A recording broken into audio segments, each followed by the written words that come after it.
নভেম্বরের মধ্যে শেখ হাসিনা ও তার পরিবারের সদস্যদের বিরুদ্ধে দুর্নীতির কয়েকটা মামলার রায়ের আশা, দুদক সংস্কারে তেমন প্রতিবন্ধকতা নেই।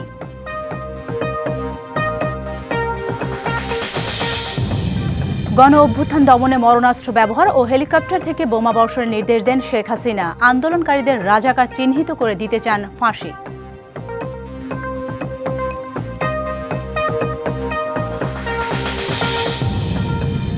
আগামী ফেব্রুয়ারিতে হচ্ছে সংসদ নির্বাচন, এর মাধ্যমেই গণতন্ত্র ফিরবে বাংলাদেশে। বিশ্ববাসীর কাছে এমন বার্তা দেওয়াই সরকারের এজেন্ডা।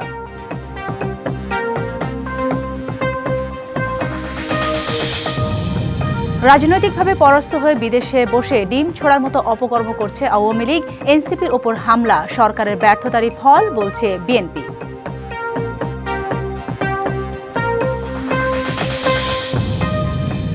আগামী নির্বাচনে বিএনপি 41.3, জামায়াত 30.3 আর এনসিপি 4.10% মানুষের সমর্থন পাবে, ইনোভেশনের জরিপ।